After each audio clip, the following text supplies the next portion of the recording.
और आपको बता दें कि एक तरफ पाकिस्तान आतंक का साथ देने की पूरी कीमत चुका रहा है, क्योंकि भारत ने उसकी इस तरीके से जो हालत की है, उसका गला सूख रहा है, पानी की संकट से वो जूझ रहा है। तो दूसरी तरफ पाकिस्तान का सबसे शक्तिशाली शख्स यानी आसिम मुनीर बार बार धमकी देने वाली बोली बोल रहे हैं। ऑपरेशन सिंदूर में बुरी तरह फेल होने के बाद आसिम मुनीर को प्रमोशन दिया गया और इसके साथ ही पाकिस्तान के संविधान में संशोधन कर परमाणु हथियारों पर नियंत्रण भी औपचारिक तौर पर आसिम मुनीर को सौंप दिया गया। वैसे तो पाकिस्तान में सेना ही सरकार है, लेकिन इस बदलाव के बाद सेना और आसिम मुनीर के पास ऐसी ताकत आ चुकी है जो इससे पहले किसी सेना अध्यक्ष के पास नहीं थी। दूसरी तरफ आसिम मुनीर बार बार दुनिया को परमाणु युद्ध की धमकी दे रहा है। ऐसे में सवाल यह है कि क्या पाकिस्तान का सबसे शक्तिशाली शख्स क्या खुद अपने ही देश के लिए अब खतरा बन गया है? यह समझने वाली बात है। आपको बताते हैं कि कब कब आसिम मुनीर के जो बोल हैं वो बिगड़े हैं। आसिम मुनीर की जो गीदड़ भभकी है वो सिलसिलेवार तरीके से आपको बताते हैं।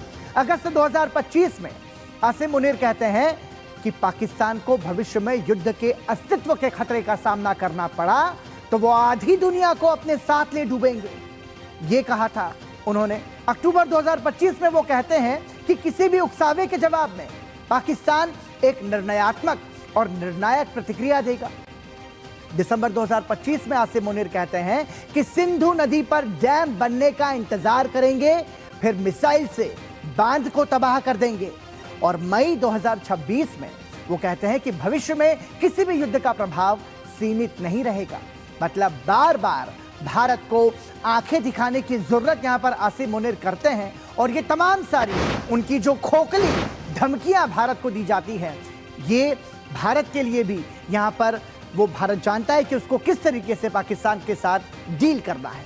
पाकिस्तान की संसद द्वारा पारित 27वें संविधान संशोधन के बाद सैन्य और रणनीतिक शक्ति का संतुलन पूरी तरह से बदल गया है। अब हम आपको बताते हैं कि इस संशोधन से आसिम मुनीर कितने ताकतवर हो गए हैं। आसिम मुनीर को कितनी ताकत मिली है ये अब आपको समझाते हैं। आप ऐसे समझिए कि जो सेना प्रमुख हैं वो केवल थल सेना के प्रमुख होते थे, लेकिन समन्वय के लिए एक औपचारिक CJCSC पद होता था और अब CJCSC पद को समाप्त कर CDS का नया संवैधानिक पद आसिम मुनीर को दिया गया है। यानी कि आसिम मुनीर अब थल सेना, नौसेना और वायुसेना के भी सर्वोच्च कमांडर बन गए हैं। आपको बता दें कि जो पहले की स्थिति थी उसमें हथियारों के इस्तेमाल की अंतिम कमान नेशनल कमांड अथॉरिटी के अध्यक्ष निर्वाचित नागरिक प्रधानमंत्री होते थे और अब जो है इसका नियंत्रण पूरी तरह से खत्म कर दिया गया है। नेशनल स्ट्रेटेजिक कमांड का नियंत्रण अब सीधे CDF के हाथों में होगा।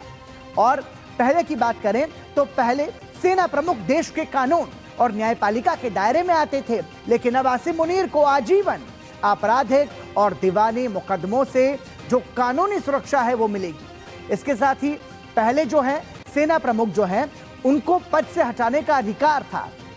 अब CDF को पद से हटाने के लिए संसद में 2/3 विशेष बहुमत की अनिवार्यता होगी। यह संविधान संशोधन के बाद में यह तय हुआ है।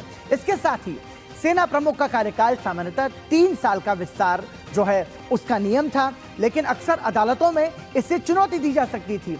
लेकिन अब जो है वो कार्यकाल की सीमा बढ़ाकर 5 साल तय कर दी गई है।